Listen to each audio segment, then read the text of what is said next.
Shalom and welcome to Killing the Church, a conversation with Bradley and Seamus, where we sip some whiskey and talk some Bible. Today we have a rather special episode in mind for you guys tonight, so definitely grab a whiskey, grab a Bible and a notebook, and get ready for what we have for you. Go ahead and enlighten us on what our topic will be. It's not often we do a holiday special. We haven't had occasion for it, but yeah, we'll be doing an episode specifically outlining Hanukkah and Christmas. Yeah, because those fall in the same season. So yeah, typically, except for that one year where it fell on Thanksgiving. Yeah, Thanksgiving. That was awesome. Cool. So, as per the tradition, we will do a short whiskey review, and then we will just jump right into it. So for me today, I'm drinking, I'll show it to this camera here. Get out of the way.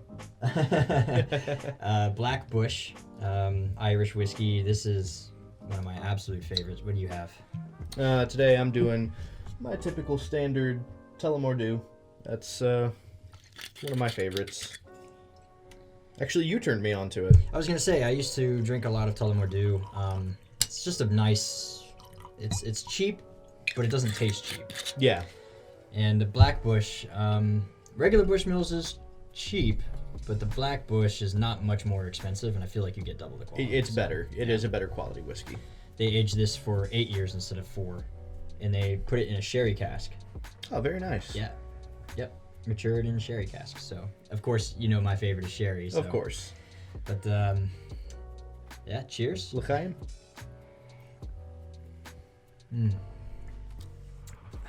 So, I feel like in opening here, let's just kind of go ahead and ask the question. Hanukkah. A lot of people think that's just a Jewish Christmas, yeah. Right?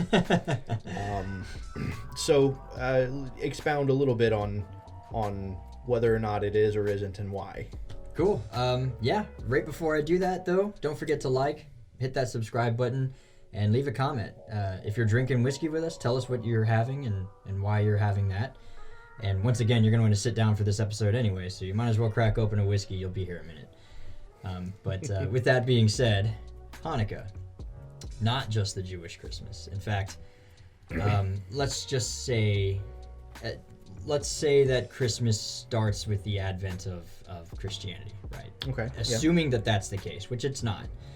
But if we assumed that was the case, Hanukkah predates Christmas by 400 years. Yeah.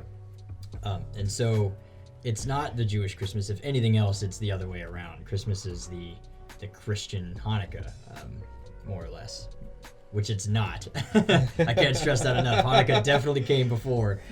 But I guess Christmas as the holiday is actually way more ancient than Hanukkah in a sense, just not in the Christian sense. Yeah. And we'll get to that a little bit later. But Hanukkah is actually one of my favorite holidays, personally. Hanukkah is one of those lesser-known holidays that people don't really fully understand. A lot of the times, the knowledge of Hanukkah only goes so far as to say that the menorah was lit for 8 nights using 1 day's worth of lamp oil. And that's a small miracle, and it seems like really uneventful. The idea is like, well, that's cool, I guess. 8 days. Oh, a flame lasted 8 days. That's big, right? That must be pretty cool, I guess. These guys. Right. But Hanukkah is not at all that. That's just the part that we tend to beautify, to put it in Jewish terms. The beautification of a certain customs, tradition. Yeah, you take something and you make it more beautiful. But Hanukkah it takes place in the book of Maccabees, which is actually in the Apocrypha. Yeah, it's not a book in the original Bible. Catholic Bibles have it. Yeah, some Catholic Bibles have it. The American Standard Version has it, which I believe is a Catholic Bible. Is it? Not the New American Standard. Just the American yeah, Standard. The ASV, I believe, is a Catholic Bible. I wasn't aware of that. I knew the Dewey Rhymes was popular among Catholics, but yeah, no, that one. There are a couple of translations out there that have the Apocrypha, but if you don't, if they don't, you can easily get access to an apocrypha via other means, especially the advent of the internet these days. Oh yeah. But it takes place in the Book of Maccabees, and the long and short of this story, so that we can get into the juicier bits of this video. But Hanukkah, during the time of Antiochus Epiphanes, essentially Judaism had been outlawed, where it was illegal to do anything Jewish. It was the epitome of religious discrimination. Yeah. Well, Antiochus Epiphanes, correct me if I'm wrong, that is he's the Jewish prototype for what their idea of the Antichrist would be. Yeah, that's exactly right. I believe when Yeshua talks about the abomination, that's actually Daniel. The abomination that causes desolation. And he quotes Daniel in that passage. Yeah, he quotes Daniel. But Antiochus Epiphanes was not far off away from what would be the Antichrist, according to a Jewish mind. But essentially, the Maccabean revolt, this guy, Matisyahu Maccabee, starts this revolution against the Greek Empire for religious freedom. And the long and short of it is, outnumbered heavily, out-armed and outmanned and everything against them, they rose up and defeated the Greeks. I'm going to say their odds were very similar, if I'm not mistaken, to like the 300 Spartans of Thermopylae against the entire Persian Empire. Yeah, actually. It was those kind of odds they were facing. That's accurate, I would say. As far as Maccabees is concerned, the numbers are pretty close. The Book of Maccabees seems to actually be hinting at the story of Jonathan and that outnumbering, where Saul is going against who is it again? Oh man, if you hadn't asked me, is it the Philistines? Well, it'd be the Philistines. Yeah, Jonathan and his shield bearer and they go and they had like less than 300 people against 300 chariots plus an innumerable amount of infantrymen, and they still came out on top. The Book of Maccabees seems to be hinting at that kind of pattern when it's written. It mirrors that. Kind of hints back at that story. Yeah, the writer of Maccabees assumes that you know the story, and so he's constantly making references to that story in order to draw a parallel between the Maccabean revolt and Jonathan and his shield bearer in that particular battle, because they were heavily outnumbered, like I said. But the biggest thing was, because Judaism had essentially been outlawed, Jews were being killed left and right because they were keeping kosher. Antiochus Epiphanes at one point ordered that if you circumcised your child on the 8th day, he would not only murder the child, he would force the mother to wear the child's body around her neck for 8 days, and then the mother would be murdered. The atrocities that were committed against the Jewish people in this time are unheard of, and a lot of people don't understand that. Yeah, it's kind of, I guess historically speaking, I mean, Hitler certainly was no joke, and he was an absolutely terrible human being, but even he doesn't really quite capture the atrocities Antiochus did. I would say they're equal, actually, because Hitler did some really bad things too, like on Yom Kippur. Yeah, well, yeah, Yom Kippur, that's the only time he would feed them, because it's the only time they couldn't eat. Yeah. Things like that. That's terrible. That's torture. Women giving birth, they'd cross their legs so that they would die in childbirth. Stuff like that. Like the atrocities, it was... Jews, a lot of the times, refer to it as the first Holocaust, because it was that would make bad. sense. Yeah, that would make sense. And not for nothing, Jewish genocide has been attempted at least 5 times in history. It's the most oppressed people group in all of human world history has been Judaism, unfortunately, and that didn't really come to our minds until the late 1940s, when we realized that this was still an ongoing problem. And then since then, our minds have been a little bit more sensitive to Judaism as a greater society. But up until that point, they were seen as less than people. They were rats. Yeah. But to that point, so they revolt, and then the temple had largely been, ransacked and desolated, and all sorts of unholy things have been committed to the temple. Once they finally kicked the Greeks out, they go to rededicate the temple, which is Hanukkah, means dedication or rededication. And when they went to do this rededication, there was only one vial of oil left that had not been desecrated, and it was only enough for one day to light the menorah. And they wanted to rededicate the temple and start the services again, and bring God back down to earth, and spin Jerusalem back up into Judaism.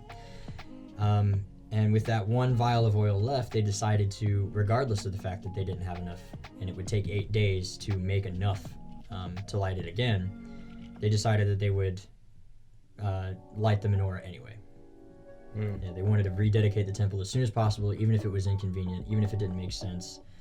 And the importance of the miracle of the 8 days is not that it lasted 8 days when it shouldn't have, but it's at the time of the Maccabees, they didn't know if God was on their side.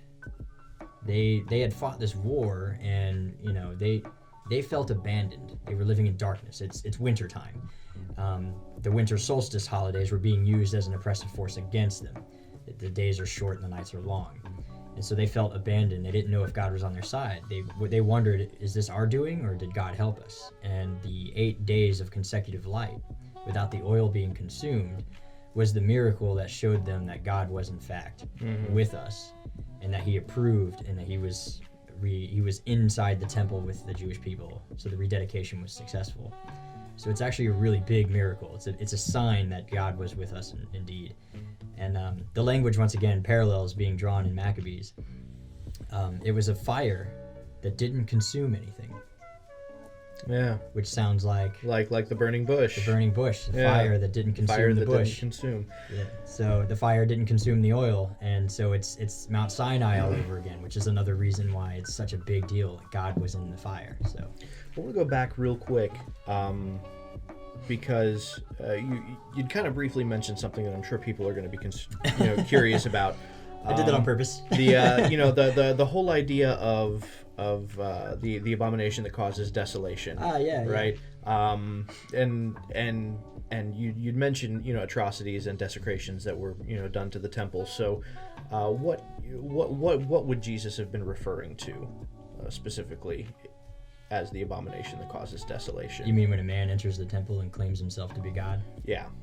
That would be that. And I think particularly the instances that a pig was slaughtered on the altar. Yeah, there's which is an unclean animal. Yeah, something brought into the temple that would be otherwise like a pagan sacrifice. Yeah. Which would not be okay. But on top of that, as a prerequisite to that also, is a man claiming to be God in the temple. Yeah. And so those two things together are what are known as the abomination that causes desolation in Judaism. Yeah, I just figured that the people who are looking forward to the end times might be curious to understand that information, because it's kind of one of those puzzles in Christianity. It's like, well, Jesus talks about the abomination that causes desolation, and there's so much debate and theorizing over what that is in Christianity, and for Jews, it's like, oh yeah, it's that thing that happened back then. Yeah, this really bad thing. Not a joke. But I think also it's probably important to explain a little bit the significance of the 8 days. Because it's funny in explaining that you mentioned 8 days a couple of times in reference to a couple of things. So you've got the 8 days of before a child is named and circumcised if it's a male child, and Hanukkah itself is an 8-day holiday, which and this we could do a whole other video on this topic. We really could on the number 8. But as I understand, because of the war, because of the oppression, they were actually unable to fully celebrate Sukkot. Yep. in its entirety at that point. And so Hanukkah, they kind of celebrated. They took upon themselves to celebrate Sukkot in that time, and that was like a second chance at Sukkot for them. Yeah. And so that's it. I find it interesting that Sukkot actually is kind of at the center of the heart of the celebration, being that it's not necessarily an 8-day festival. It's a 7-day festival that culminates with an 8th day. With an 8th day holiday. Yeah. Not really attached to it, but consecutive with it. So it's a separate holiday, but it's the same. It's a same but different. Yeah. It's one of those things too that it's funny, when you mentioned before that Hanukkah actually predates Christianity by a good 400 years or so. Yeah.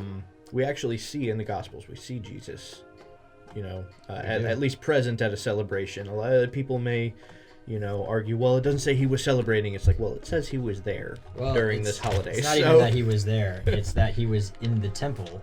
Yeah. During the holiday. Yes. John chapter 10. Yep, John 10. 22, I think, is where it picks up. 22, exactly. Yeah, and then came the Festival of Dedication, is what I have here. Actually, so this is a Messianic translation, so it says, and then came Hanukkah. Let me see what the Holman says, actually. I'm curious. Yeah. Let's see what the KJV has to say, too. Oh, boy. I think it says dedications, actually. Yeah, I believe it does, too.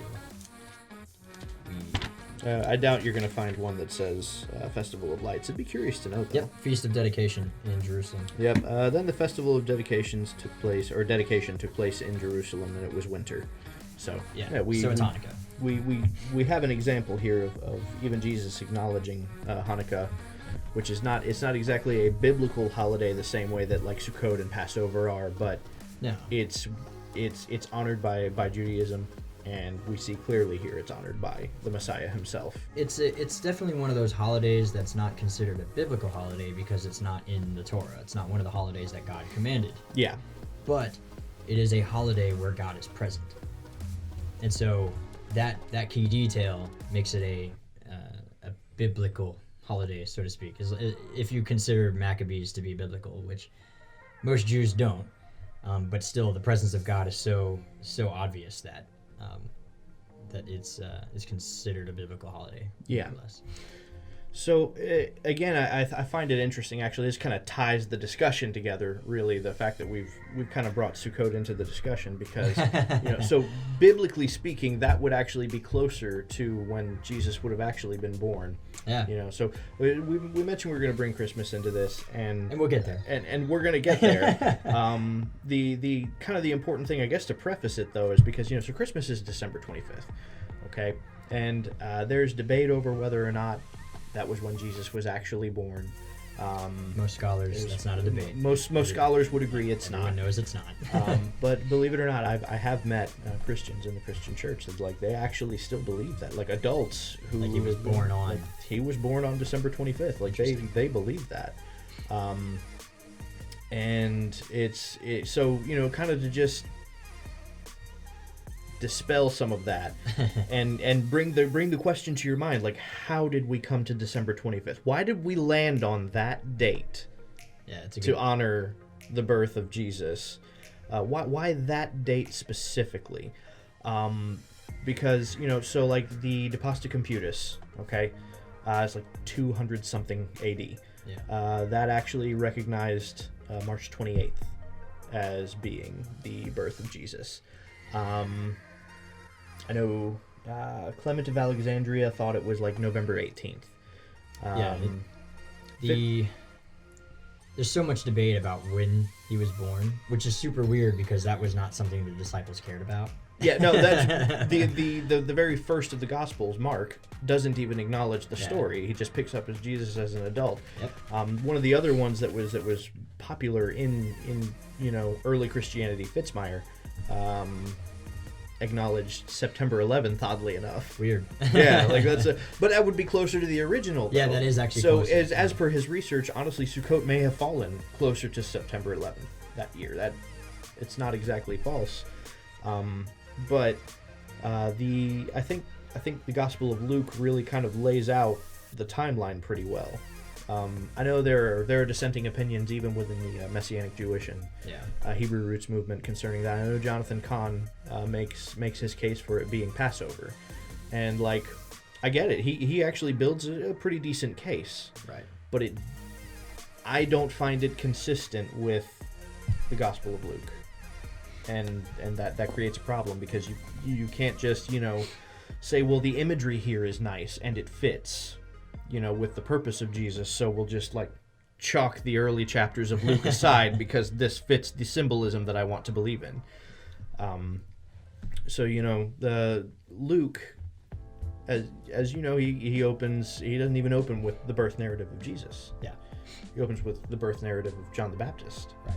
or at least the conception narrative. Yeah. So he mentions specifically that Zechariah was a priest serving in the temple of the Order of Abiah. Yep. So the Order of Abiah, when would that be? Order of Abiah. We find that in Chronicles. Second Chronicles, I believe. Second Chronicle. Well, in Judaism, there's only one book of Chronicles. Truth. Yeah, the Jewish Tanakh doesn't have First and Second Kings; it just has Kings and Samuel and Chronicles.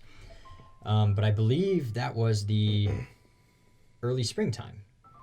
Right Yeah, that around, would have been. according to the Chronicle.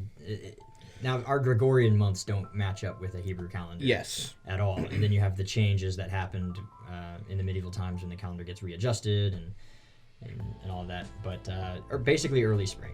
Early spring, yeah. So, and that would be when John the Baptist is conceived. Yeah. Okay, and then we skip from that point over to the birth or the conception narrative of Jesus. This is 5 months later. Yeah, six months, according to as the English reads, Elizabeth, Mary's cousin, is 6 months pregnant at the time that the angel who has told her that she's conceived the Messiah says go visit her. So that in the 6 months. Yeah, that's right. that puts us roughly, oddly enough, around the Hanukkah season. Yes. If you follow from that point, now we're in the Hanukkah season, which is the fascinating part about that. If we're talking about imagery, Hanukkah is a celebration of the rededication of the temple. Yeah. Okay, well, in the Christian world, the whole idea of the body is a temple, right? Well, this would have been the rededication of the human body as a temple. Yeah. This is when the Messiah has been conceived at this point. So when you go not quite 9 months, the average pregnancy is somewhere between like 9 and weeks. 10 months. Yeah. It's not exactly 9 months. That brings you To Sukkot. right around to the season of Sukkot. So that which again is a celebration hearkening back to the Israelites' desert wanderings when God dwelt with them in the form of a cloud by day, pillar of fire by night. Stayed in tents. And they stayed in tents. Which fits the birth narrative. Him being, the inn is too full. He's born and placed in a manger. Yeah. In a nearby shelter that was built. To a Jew, it's like, okay, it sounds It's a sukkah. a little bit like a Sukkot, Yeah. And the inn is full because everyone's going to Jerusalem for the holiday of Sukkot. Yes. So, seems a lot like Sukkot. Plus, winter birth with the sheep and the shepherds and everything doesn't make sense. Yeah, They no. wouldn't have been out at the time. But early fall at the beginning of the harvest during Sukkot. Yeah. That makes sense. That would have been the right time for the shepherds to be in the fields. Yeah. Plus the imagery of Sukkot, man, because that's when God tabernacled among us. Yeah. And we were in tents during and so we have the image of the birth of the Messiah tabernacling among us. Like Yeah. there's so much more to be had there that Christmas doesn't even hold a candle to. We could for probably lack of a better word. and we probably will do an entire episode on Sukkot itself the next time it rolls around. We will. We intended on doing it this year, but this year ended up being more year went hectic than wild. anybody anticipated. But Yeah. So hopefully next year we'll be able to do an episode. Yeah. Next year in Jerusalem, right? Yeah. But so we can pretty safely establish that Jesus wasn't born on December 25th. Even the early church didn't think that he was born on December 25th, and biblically he certainly wasn't born on December 25th. So Where does it come from? where does it come from? Yeah. Why did the church land on that date? So, but where does the where does this whole Christmas thing come from? So it's interesting actually. So you can look in the Catholic Encyclopedia. I think even the Catechism touches on it briefly, but the early Catholic Church utilized syncretism as a means of bringing people into the fold. The idea is to expand Christianity, to convert as much of the world as possible, right? It's building the kingdom of God. That's how they saw it. So syncretism was a method which they used, where customs were adopted into the believing body, provided that those customs could be used for Christian purposes. Yeah, if you could inject Christianity into the meaning of the custom itself, then it was seen as good enough to bring into the fold. Obviously, certain things were immediately, disbarred. Human sacrifice is obviously not something that was going to be brought into Temple prostitution, probably not okay. Yeah, stuff like that. But like the actual temples, the symbolism, the holidays themselves were pretty important to the culture of these people. Yeah. And it was much easier from an empire standpoint to just adopt it and then go, yeah, you don't have to change anything, you're good. Yeah. And so this is actually where a lot of the controversy comes in, because one of the easier points, or the more common points that you'll find in the utilization of syncretism to bring pagan cults into Christianity is the festival of Saturnalia. Yeah. Or Saturnalia, or however you want to say it, which is a celebration devoted to the god Saturn. Now, you're going to find dissenting opinions on that, and typically those will be a little bit too particular in their interpretation. I know I saw one pastor explaining how, well, that couldn't be the origin of Christmas because that's December 17th. December 17th is when it starts. It's not a one-day festival, though. Yeah, it was this big, I believe Saturnalia is 8 days before the solstice and 8 days after the solstice. Well, I've not found that. I'm going to have to go back on my research and look for that. I do know that originally the codified dates for the holiday was 5-day festival. However, the culture and society themselves continued on for 8 days. So they, whereas the law says this is the span of the holiday, what is recorded in history is that the people didn't really care, and they extended it themselves for 8 days. Yeah. So 8 days, you get... Or 12 days in the Roman tradition. Yeah, I think one of the Roman traditions actually was, which is where you get the 12 days of Christmas. Yeah. But the original 8 days, so if you start the 17th, then 8 days brings you to a culminating festival right there on December 25th, which again, so it's interesting you have the 8-day example there, but it's well out of context. Yeah, and it's sun worship. Yeah, and the culminating day itself was probably one of the worst of the events took place. So, one of the things that historians have acknowledged, that even accounts from the time actually explains took place on this festival is absolute lawlessness. It was basically a purge. For anyone who has seen the movies, that's what it was like. The courts were closed because it's a holiday. Well, not just it's a holiday, but everything was legal. For the duration of that holiday, everything, even murder, was legal at that point. Interesting. It was particularly bad for women because if you were out alone on the streets, you were fair game. I mean, there was no means of prosecution for it. And it was a reversal of roles in a sense. Servants would be served by their masters rather than the other way around. Is kind of the idea. But the 8th day, before I get to the 8th day, the first day they would actually select, which most commonly from the enemies of the Jewish or the enemies of the Roman people, which more often than not in the time frame that we're talking about would have been a Jew. Yeah. Or whoever was the outlier, the outcast of the Roman society that you happen to live in. Obviously up in the more European regions, it probably wouldn't be Jews. But they would select from the enemies of the Roman people a lord of misrule, and on the 8th day he would be sacrificed. Yeah. And executed in some ways that the descriptions are pretty brutal. Yeah, a little bit like a Holocaust, if you will. Yeah. Yep. Once again, the most oppressed people in human history. Yeah. Actually, one of the accounts, Lucian, which he wrote a dialogue actually called Saturnalia, where one of the things that he notes was common practice then was to sing naked in the streets, which is Caroling. Very similar to caroling. Weird. Rape, other sexual license, but one of the other things that's very particular is the eating of little human-shaped biscuits.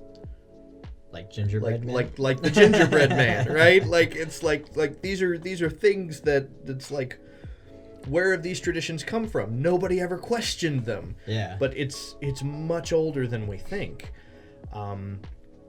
And so this is Saturnalia really is kind of where the origins of Christmas are really going to start, which is interesting because it's, as we're going to get into it and we'll find out, it's almost a 100% contrast of Hanukkah. Yeah. Where the Hanukkah story itself is almost a narrative of the Jews battling against people who were celebrating Christmas. I was going to bring that up, that Christmas in history during the time of the Maccabees was used as a tool to oppress the Jewish people. And this is a very common knowledge within Judaism. Even Matisyahu, the Jewish reggae artist, has a video, Miracles. And the music video is essentially, symbols of Christmas, like the Nutcracker and things like that, jailing and oppressing the Hanukkah spirit, so to speak. And then they use like a big hammer and they defeat Christmas with the hammer. And Maccabee means hammer. So it's a direct reflection of the Maccabean revolt, which defeated Christmas so that they could celebrate and practice Judaism. It's interesting Maccabee means hammer, because correct me if I'm wrong, that not only was it their leader's name, Yehuda Maccabee, that was his name, but it also played into kind of the tactic that they used at beating back the Greek armies. Oh, it was attrition warfare. It was just they'd hit fast and hard and then pull back the same way like a hammer blow. And when they let their guard down, they come back in and they pull right back out, and then rinse, wash, repeat until it works. Right. So it's just fascinating how all of that kind of comes together. But it's funny that you mention, because that level of persecution actually extended well beyond that period, even after the first century, on into, and we'll discuss this further, but the persecution of the Jews on Christmas ran all the way up into the 18th century. Yeah. It's not persecuting the Jews on Christmas is actually a very recent advent of Christmas. Rare. So further going back into the point of syncretism. So one of the citations, and I like to give citations on this because this is one of the issues that's actually going to be very harshly debated and disputed, especially by Christians. I saw a video where a pastor attempted to actually dispel some of what we're trying to present here, and his full-on statement is that there's absolutely no evidence to link Christmas to pagan cults. There's no historical link, and he made this statement, and he based it on, so he said, look, you'll read some of like what we're explaining here, you'll read it on websites, and the information is out there, but it's hardly ever sourced. Okay.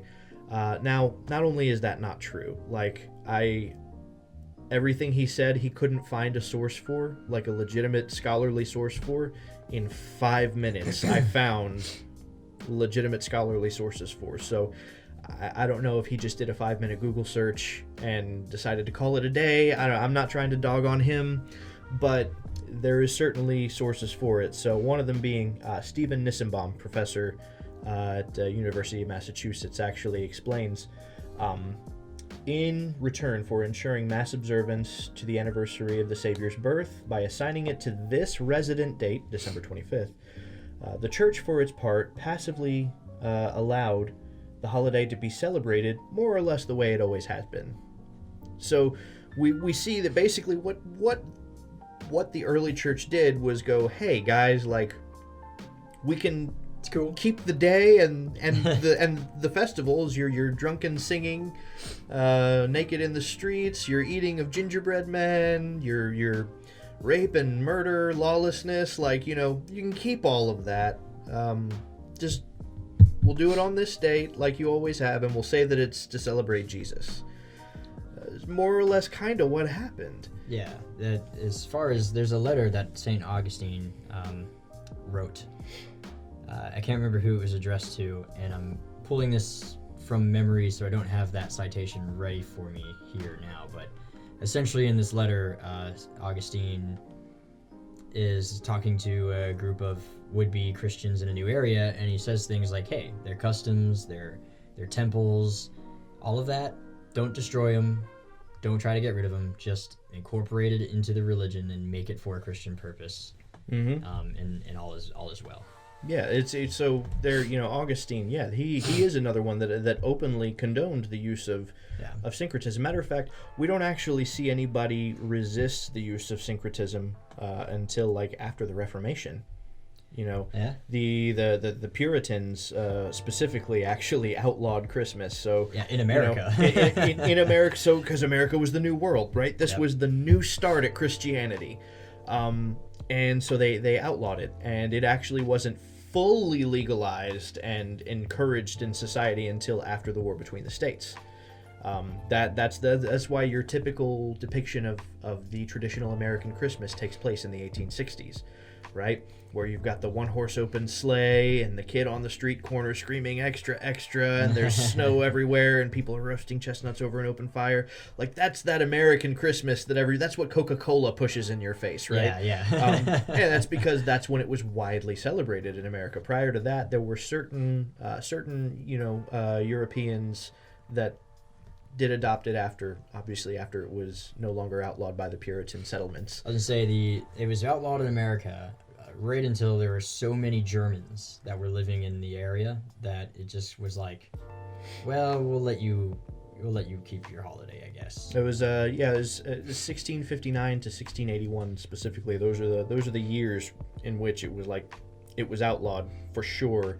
Yeah. 1681 they kind of lifted some of the barring, but Christians didn't actually celebrate it. Yeah, it was not a holiday that they associate with. Matter of fact, Puritans, we've mentioned them. Increase Mather actually specifically wrote on the matter, saying, look, the early Christians didn't celebrate the Nativity because that's when Jesus was born. They celebrated it specifically because that's when the pagans celebrated Saturnalia. Increase Mather is... he was one of the Puritan leaders at that point, one of the high-ranking Puritan church officials. A lot of people may actually know him as one of the witch hunters from the Salem witch trials. Cotton and Increase Mathers, they were two of the leading officials that delegated concerning the Salem witch trials. So again, we have historical reference from an actual historian and church leader that says, look, this has nothing to do with Jesus' birth. We just started celebrating it at that point, or they started celebrating it at that point because that's when the pagans celebrated their Saturnalia. Starting to become popular as more immigrants from the European area came. And even to that point, I think it would be interesting to hit on why syncretism is bad. That's not a bad point, actually. Because at this point we've been saying that it's bad. Why is it bad to adopt pagan customs into a Christian lifestyle? Yeah, certainly. What comes to mind is probably going to be from Deuteronomy. Is either 10 or 12. I want to say 10. 12. Is it 12? Okay. Yep. So 12, verse 30. I'll start in verse 29 and go beyond for context reasons. And once again, I'm reading a Tree of Life version, which is a messianic translation. So when Adonai, your God, cuts off before you the nations that are going into dispossess, when you have dispossessed them and settled in their land. Verse 30, be careful not to be trapped into imitating after them. They have been destroyed before you. Do not inquire about their gods, saying, how do these nations serve their gods? I will do the same. 31, you are not to act like this towards Adonai your God, for every abomination of Adonai which he hates, they have done to their gods. They even burn their sons and daughters in the fire to their gods. And that's like a... that's a reference to Molech. That's a reference to Molech, and that's like a digression of thought where it's like, yeah, they're so bad that they even do this thing. Mm-hmm. But the main commandment there is you must not do the same to your God. Mm-hmm. So to call Christmas a Christian holiday is in direct opposition to Deuteronomy 12. Yeah, I mean, at this point, we're talking about, very obviously pagan customs, and we'll get more into that as we're going on. But in addition to that, it's a holiday that's been used to systematically oppress God's people. Yeah. In 1466, Pope Paul, for just his own amusement, made the Jews run naked through the streets. Yeah. And that practice actually continued even up through, again, I say, the 17th and 18th centuries, where specifically the rabbis were forced to march through the streets wearing clownish outfits and stuff like that.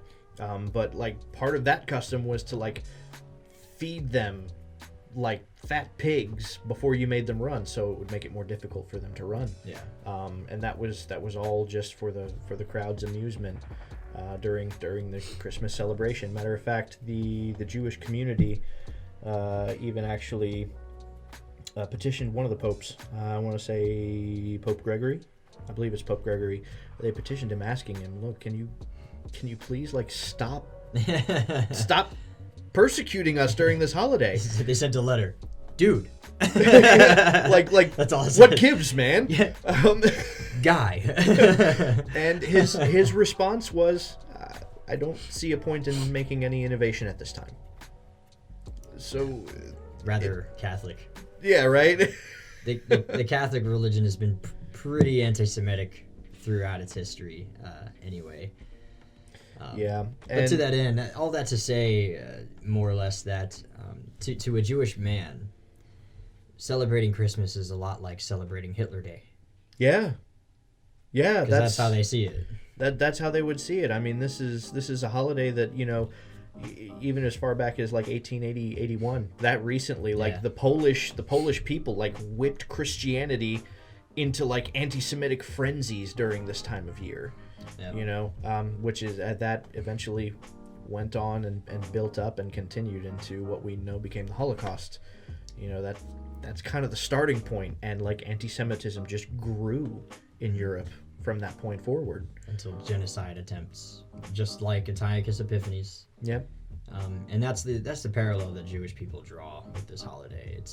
They're not deeply offended by it, because Jews today largely don't care what you do, as long as you don't bother them.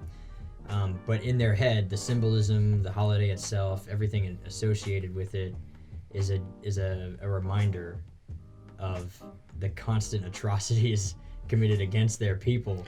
Yeah. And it's just I can't remember the guy who said it, the Jewish man who said, he was asked, who is a Jew? And he said, well, if you're brave enough to call yourself a Jew, then you're one of us.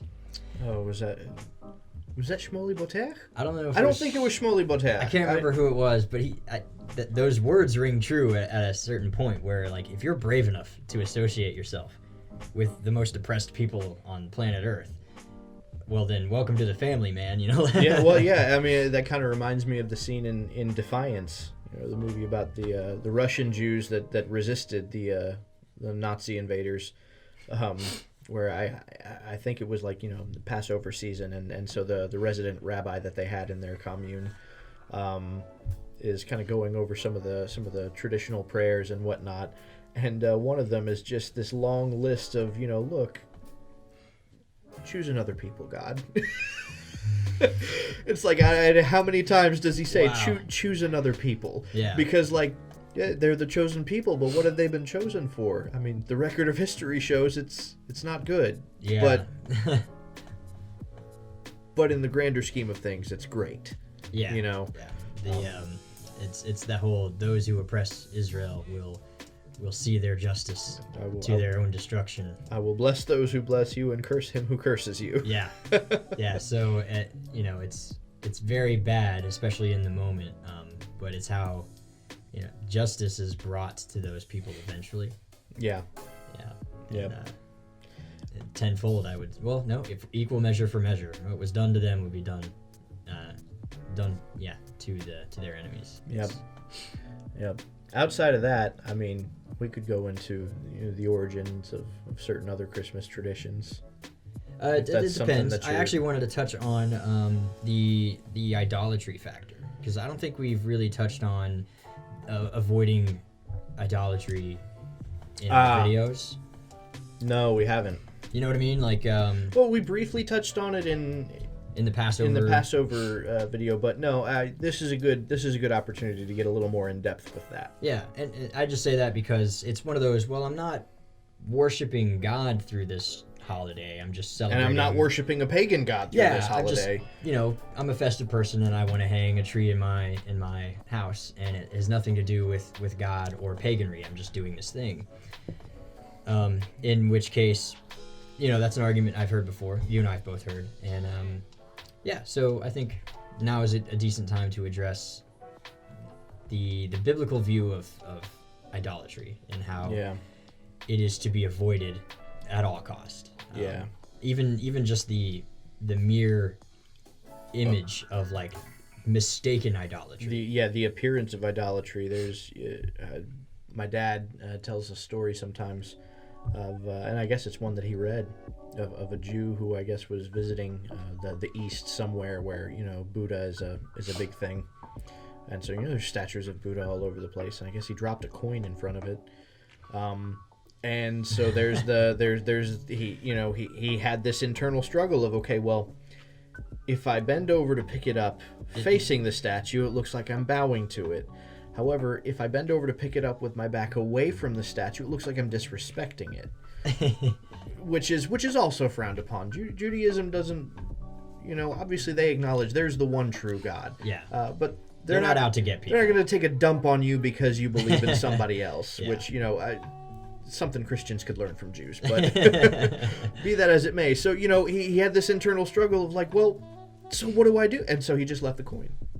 Because there's no way that you're a good person at the end of that in his mind. Either case. And to that Advent, you said you wanted to bring up some of the customs. Mm-hmm. One such custom is bowing before the tree.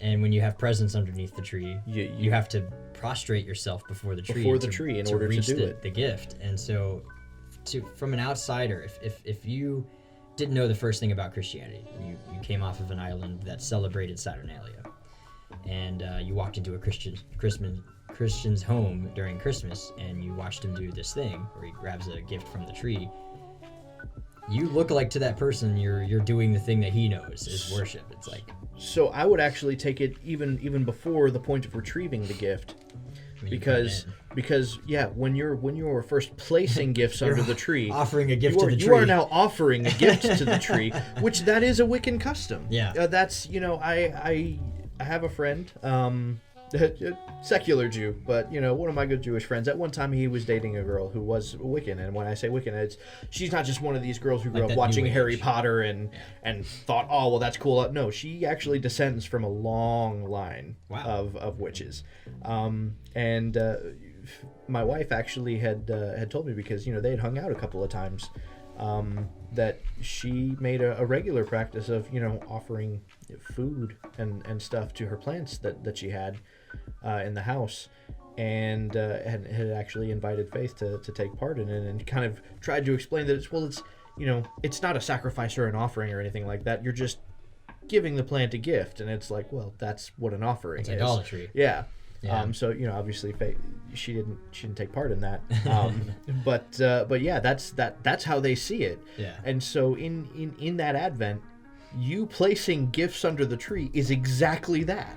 It not only does it appear, but I would say that even if it is whether or not it's devoid of meaning, let's say it has no meaning to you, it's not for God, it's not for pagans. But let's say that it is for God. The sin of the golden calf was not that they worshipped a golden calf. Because the scriptures explicitly say that they worshipped God, and they used the 4-letter name. Yes. And that the golden calf was more like a conduit by which to worship God. Yes. The golden calf was meant to replace Moses. It was not meant to replace God, because that was their complaint.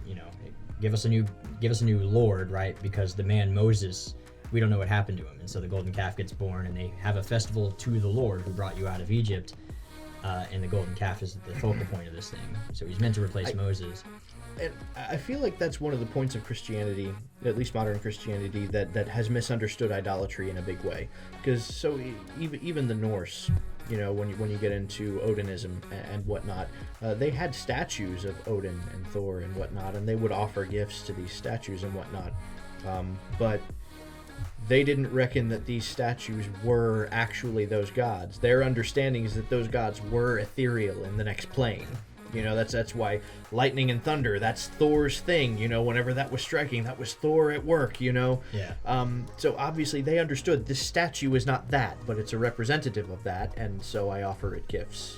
Yeah, but even to that end, though, with the golden calf thing, their problem was they were using another means by which to worship God. And you said yourself that that most Christians don't really fully understand idolatry, like what it is and what constitutes idolatry.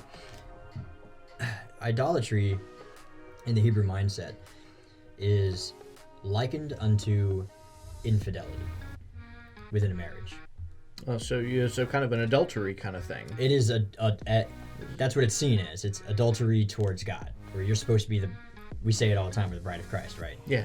Well, that's what you're supposed to be. You're supposed to be the bride of God. And if God has something that he doesn't want you to do and you do it anyway, that's like cheating, more or less, in certain aspects. Even if it's devoid of meaning, I mean, I could hold hands with another woman, and my wife, I may not care about her at all. Yeah, no, she's just a friend. Yeah, it's just a nice thing to do, right? But no, my wife would feel betrayed by that, regardless. Yeah, it's a break of the trust, and our God is a jealous God, and legalistically, that's not adultery. It's not. But she would still feel betrayed by it, and you would be a bad person for it. Yes. Yeah, and so likewise, it's this covenantal relationship where you should be doing your best to show your devotion to the one true God, and remove yourself entirely from even the mere image of cheating on God. And so if it's a pagan custom, well, that would be cheating on God. And even if you're not doing it for the paganry or for God, or you're just doing it because you like the holiday season, you are holding hands with somebody that's not your wife, essentially. It's the Billy Graham idea of never being alone in the same room or even an elevator with a woman who's not your wife. You do your best to remove yourself from even the possibility of cheating. Yep. And that is a very Jewish concept. And the Messiah, our Lord, the Messiah, the Master, we like to call him here on Killing the Church, he did the same thing. The parable of the coin. Oh, yeah. Where he... they're talking about the taxes. They're asking him if they should pay taxes. Yeah, and he's got to ask somebody to show him a coin. Yeah, and this is an overlooked detail, but he had to ask someone for a coin. Why? Did Jesus not have a coin on him? Well, no, he didn't have a coin on him. He didn't, because Jews in his day, the coin had the image of Caesar on it, who claimed to be God. And so since Caesar claimed to be God, well, that makes Caesar an idol. And that makes the coin an idol. And that makes the money an idol. Even if it's money, it's completely devoid of idolatry, symbolism, or anything like, hey, this is just money. I'm not worshiping God.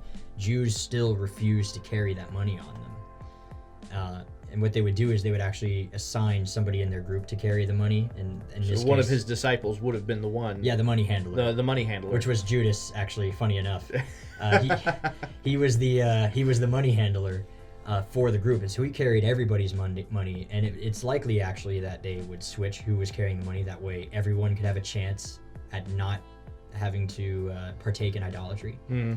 But to that end, Jesus was so careful and all Jews back then, were so careful to avoid even the imagery of idolatry, even in the money, which was a necessity for them to purchase food and things like that. And so my question in light of that fact is, when it comes to adopting any pagan holiday or practice, even if it is innocent, is what would Jesus do? Because we know he would do his best to even avoid the imagery in any way, shape, or form. You belong to God. You do not belong to the world. You know, you're called to be set apart from the world. Holiness means set apart. You are not part of this world. You're called to be a separate from this world, and that means anything that's worldly, you don't do those things. Yeah. And that's not obviously everything. But, yeah, I mean, obviously. But idolatry specifically, any pagan symbolism. And obviously, so the big hang up is like the customs themselves, the traditions themselves. Okay, like is it always wrong to eat human shaped biscuits, or is it always wrong? We'll take the advent of we recently had the fall festivals, so Halloween being among them. So is it always wrong to dress up in a costume? Because these physical acts themselves can't just be inherently wrong. So do the pagans have full license to claim whatever they want? Exactly. Yeah. And I would say no, because even Jews on Purim dress up in costume. Yeah. Yep. That's something they do, because the whole holiday of Purim, the story of Esther, she had to conceal her Jewish identity. She took on a new name. There's the theme of concealment actually pervades the entire story of Esther. And so that idea is taken by the Jews and then brought into a point of, okay, well, we go out in costumes because that's the theme of the day, right? And so they practice wearing costumes, but Purim is not on October 31st. Right. Yeah. Okay, so there's a certain point where maybe not the custom itself, but that custom on that day that's pagan, because that is when the pagans would do it. If you're doing it when the pagans are doing it, the devil will take whatever worship he can get, whether or not you mean it. Yeah. It doesn't. One of the lesser known things about the occult is that implied offering or implied worship counts, which is funny, because if we go a little bit into the Jewish mystical belief, that actually carries over into the biblical faith also.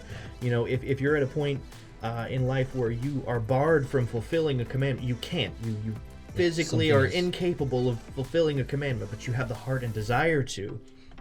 As the Tanya explains, that's accepted by God. Yeah. That's and we see that played out in Acts chapter 10. Cornelius, he's praying the daily prayers.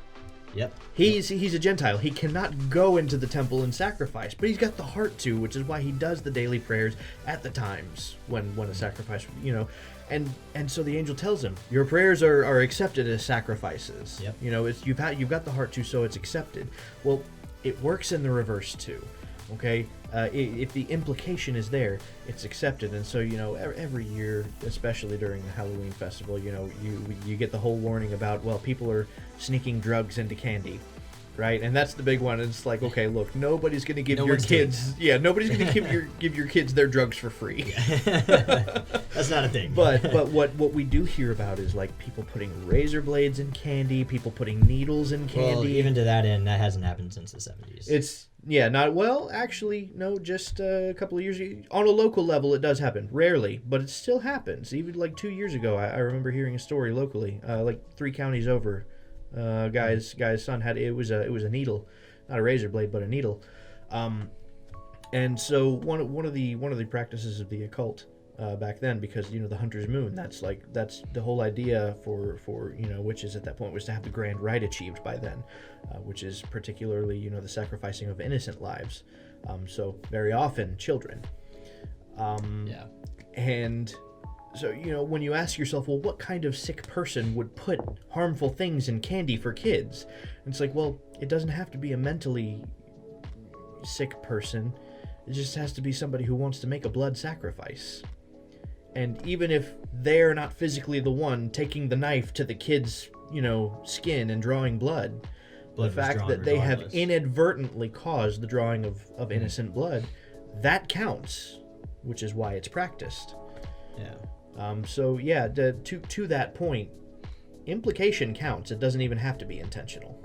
Yeah, like I said before, I think Satan will take whatever worship he can get, whether or not you mean it. To whom you yield your members, he is your master. Yeah, and I always go back to the sin of the golden calf, though, because that's a little known fact about that sin is they weren't worshiping the calf; they were worshiping God and using the calf as a conduit. Yeah, which is a pagan practice. When they presented the calf and said, "This is Hashem." Yeah, and they used his name, and so they're worshiping God. They're just they're using a conduit, a pagan method of doing it. Mm-hmm. And this actually even goes into the holiness factor, where to even approach God, there's a certain way in which you can be made pure enough to get close and into the temple, and you can't just do it whatever way you want to. The last people that tried that burned alive, and that was Aaron's sons. Yes. And they were trying to bring a sacrifice of incense to God, but it was an incense that God didn't say to bring to him. So they made it up out of their own heart, and they were like, their heart was in the best of intentions. Their heart was in the right place. It killed them anyway, because there is a way to approach God. There's a way to cover the unholiness in order to get close enough to him that you don't die. They didn't die because they were sinners. They died because what they were doing wasn't the correct way to approach God. Mm-hmm. And so, and I said before, their heart was in the right place, and it still killed them. That is actually an argument I hear a lot from Christians. Well, my heart is in the right place, so it's okay, right? God understands my heart. Yeah. And so it really doesn't matter what I'm doing as long as God knows that I'm doing it for him. To which my typical answer to that is, well, if your heart is in the right place, you will do your best to avoid anything that would offend him. Mm-hmm. And if God says these things are offensive to me, well, if your heart's in the right place, then you would go nowhere near them. You would put a fence up, and you would guard yourself from even the implication. Yeah, as a married person, you not only get rid of the belongings that were given to you from somebody else, yeah. But you also don't go out and purposefully buy things that remind you of them. Yeah. It's just not something you do. Or to that end, you don't take your wife out on your ex's birth date. Yeah. To your ex's favorite restaurant. Yeah, it's just not something you do. That's not cheating, but it's cheating. Yeah, it feels wrong. Yeah, and our God is a jealous God, right? So we're supposed to be holy for him, and holy with a W, like wholly devoted to him. So any remnants of our past or any remnants of extra biblical or pagan practice, anything that's not something that he wrote in his love letter to us, well, then he doesn't want it. Mm-hmm. We can mean well, but God is a holy God, and there is a point at which, when you know better, then he doesn't care about your intention.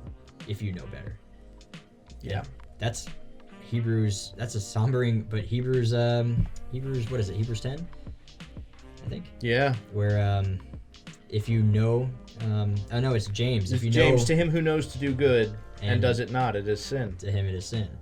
And Hebrews, if you sin intentionally, there no longer remains a sacrifice. Yeah.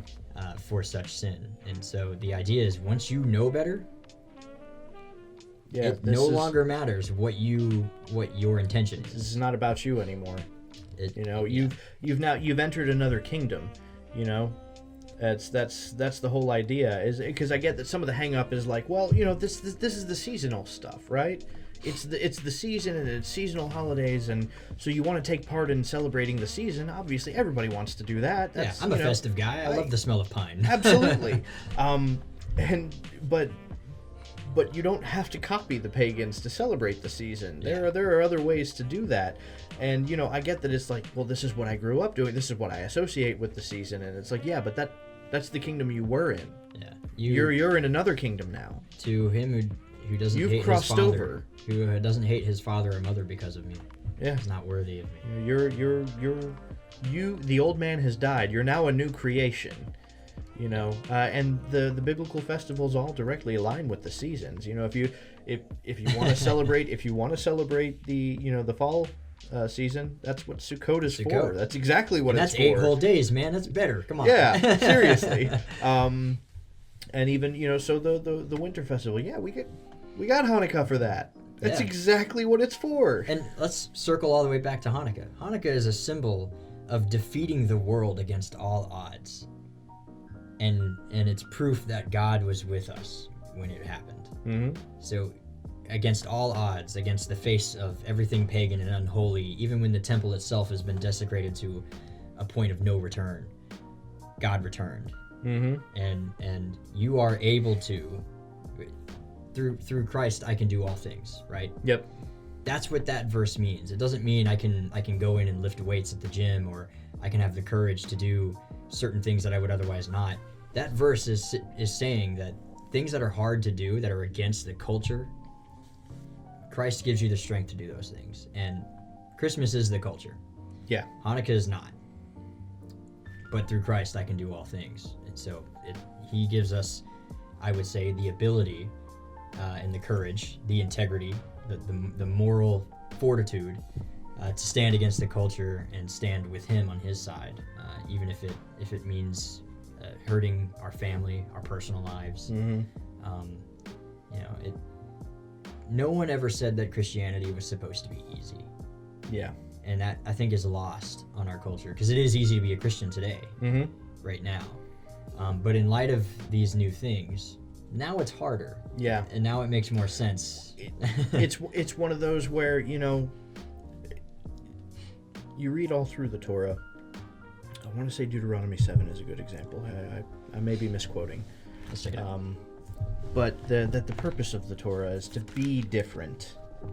You're thinking the Shema's in 6. Yeah. It's not the Shema specifically, but I believe it is outlined in the Shema though. Yeah, I think it's after the first paragraph. But the whole we're supposed to be the light to the world, right? Supposed to be different, called separate, set apart. Yeah. The idea is to be a peculiar people, to be different.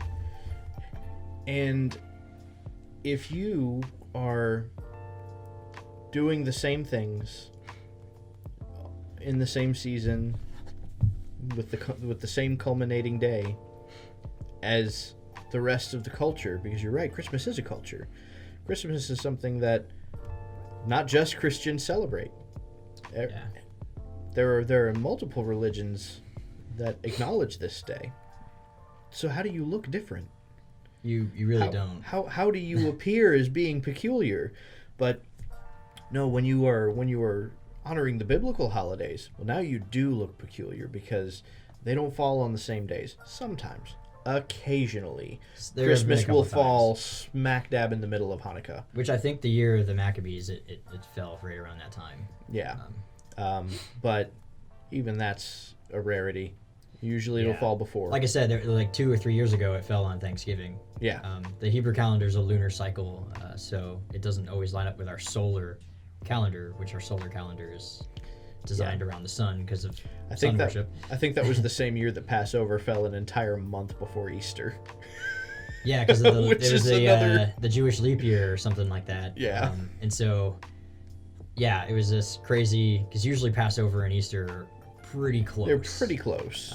And that's because even the Catholics recognize that Easter Sunday is supposed to be after the full moon of the spring solstice or whatever, which is actually usually right around Passover time, because once again, lunar cycle, the full moon is Passover, and so they tend to intersect at some point. Yeah.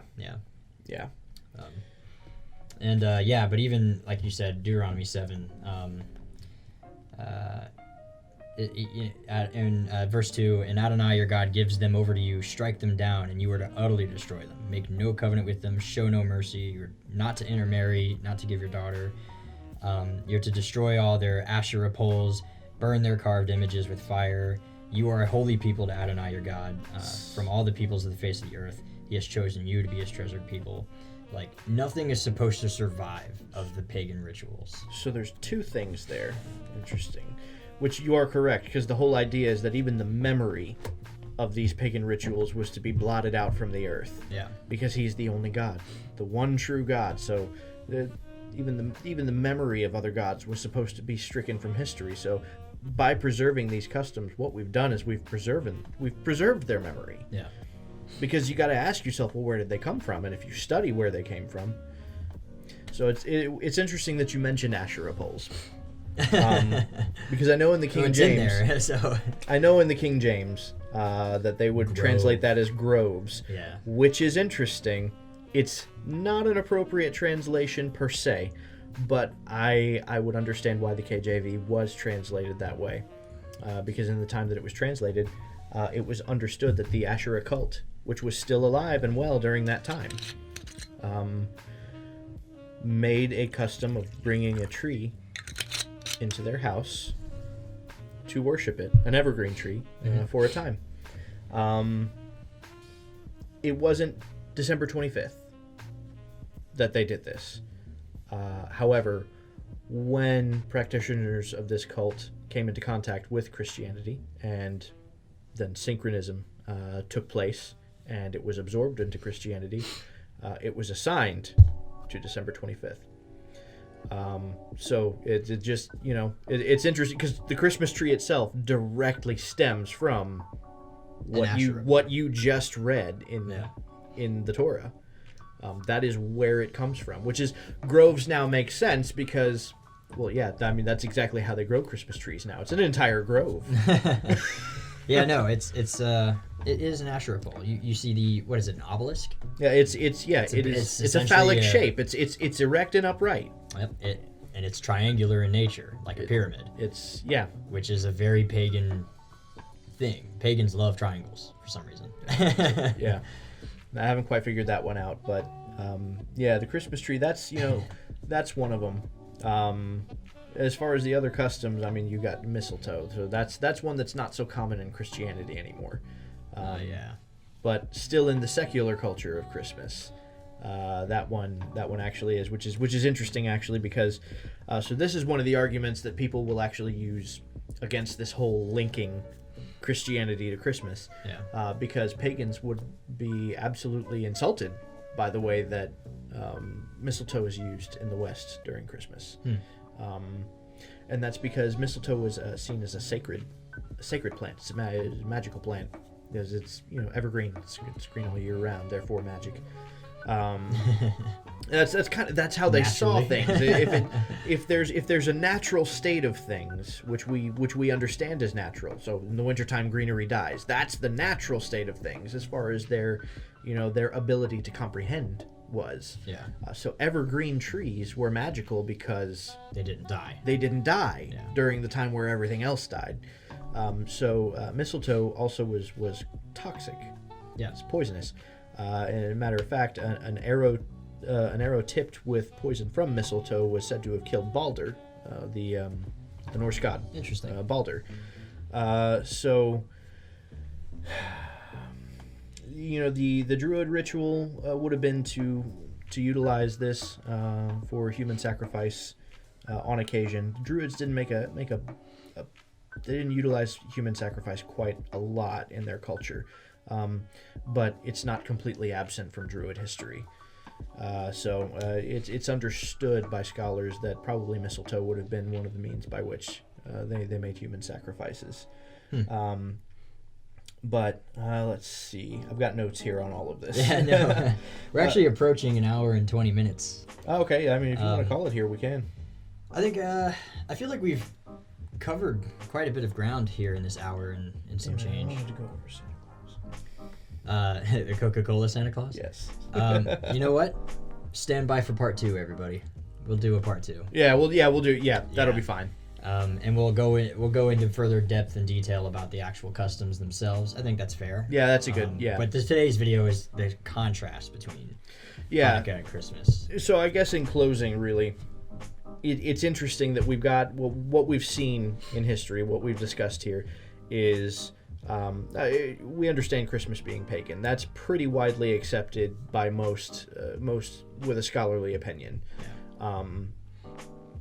But Hanukkah is a time of Jews reacting against Christmas, basically. Yeah. And Christmas is a holiday that was utilized to oppress the Jews systematically throughout history. Yeah. So there is a contrast. No, Hanukkah is not Jewish Christmas. Yeah. Hanukkah is very specifically a reaction against Christmas. Yeah. Against the before Christianity's Christmas. Which we can say was divinely ordained. Yeah, with because the whole purpose to the miracle of the lights is that God was on their side. So, I mean, we can read from that, you can derive from that God clearly condones Hanukkah and condemns Christmas. Yeah. That's what I would derive from that. Once again, a fire that doesn't consume its source. Yeah. Is back to Mount Sinai, the burning bush. So that's God's stamp of approval. Yeah, this is a holiday. Yep. We're good to go there. And we have not gotten a stamp of approval for any of the Christmas customs, not biblically anyway. Nope. And I think our last example that I have in mind is, even if the intention is changed 2,000 years later, if you were able to travel forward in time 2,000 years from now to find that your ancestors were celebrating this Hitler Day, and they've changed most of the customs. And April 20th, and they've 420. But they've let's say they changed most of it, and the intention is it's this joyous holiday now, and it's a celebration of life and rebirth or something like that. And, well, in a way, it hasn't it? The whole idea now, 420. That's when Hitler Day is. Now the point is to smoke pot, right? Because it's not about burning Jews anymore. Interesting. But is it? But to that end, I feel if you being who we are today were to travel forward in time and see that, I think we would be pretty deeply offended by that. Absolutely. And we would encourage our ancestors, our descendants rather, to, even if they mean it in terms of joy, how deeply offensive that would be to somebody who had to go through the Holocaust, for them to see you celebrate it in a way that might be a little bit contrary to its original meaning, but would still, we're talking about a people group where you can't have tattoos according to the Torah, and they were forced to have tattoos of numbers in their flesh and go through literal hell on earth for them to barely make it out alive, and then for you to a few hundred years later down the road celebrate that as a holiday. I feel like that would just be something that you would steer clear of. Mm-hmm. And I think we should do the same. I think the Christmas connotation has so many negativities towards it, especially in the book of Maccabees, which most Christians, once again, aren't super familiar with because it's not in their Bibles, most of them. Yep. And, not everyone reads the Apocrypha.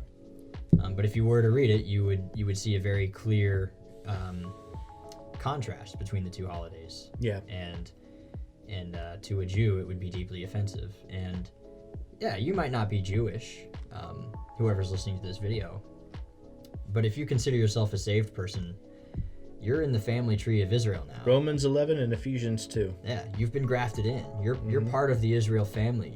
Their history is your history now. Yep. And as an adopted child, you should be sympathetic to the natural-born son's issues, problems, history, illnesses, wellnesses, and especially the father. You should be sympathetic to your father. You've moved into this new house. He's adopted you. You fall into those same rules as his natural-born kids. Yeah. Just because you came into the game late, you don't fully understand it, doesn't mean you get to throw it in their face. And so that's I think that's our come away from this video. Yeah. That Hanukkah is a superior holiday. Absolutely, in every possible way. Yeah, and it's possibly the day that Jesus was conceived. Yeah, I mean, with light being brought into the world. If we're talking about the celebration of the life of the Messiah being brought into the world, especially for those of us who are pro-life and accept that life starts at conception, that's the point to celebrate. You know, it's possibly Jesus' conception day. It's the festival of lights, the rededication. It's Jesus coming to earth, the Word becoming flesh, light coming back into the world. It's God's stamp of approval in the same way that the lights were lit for 8 days. I mean, it's all there. It's far better. Christmas needs to be killed in the church. Absolutely. That's something that the church needs to just kill. Yeah, Get rid of it. Go back to the original holidays and be different from the world. And watch your congregation grow because of the love of truth, not because of the love of the world. Mm-hmm. Yeah, that's a good. I would think that's a good takeaway. Yeah. That's something I think probably falls on deaf ears a lot. But yeah, the act of obedience will bring blessing that I think would be seen as even unprecedented. Most certainly, yeah. I would say Christmas is something in the church definitely needs to be killed. Yep, kill it. And let's come together and do what we know Jesus did. Yeah. Yeah. I wrote a paper in college actually called Take the Christ Out of Christmas. It was for an English paper. It was not a theology paper. And so that my English teacher gave me a good grade on it because my thesis and everything is supported well. And so I got like a 98. But in her notes, it was like, I disagree with you, but this is not a theology class. And it's well written. That's great. But it was funny. Hey, good honest teacher. There are some teachers who wouldn't have given you the points on that basis. Yeah, no. So I thank her for her integrity. But yeah, I do. I've long felt for years that this is a problem that needs to be done away with. We need to go ahead and kill this thing. Absolutely. So, I got nothing else. I think that's a good place to. Yeah, a good place to stop. To put a bow on it and put it under the. No. Not okay even now. No. Under the menorah? I'm kidding. Yeah, under the menorah, right? Nah. As always, it's been a good discussion. Yeah. I enjoy it. L'chaim. L'chaim.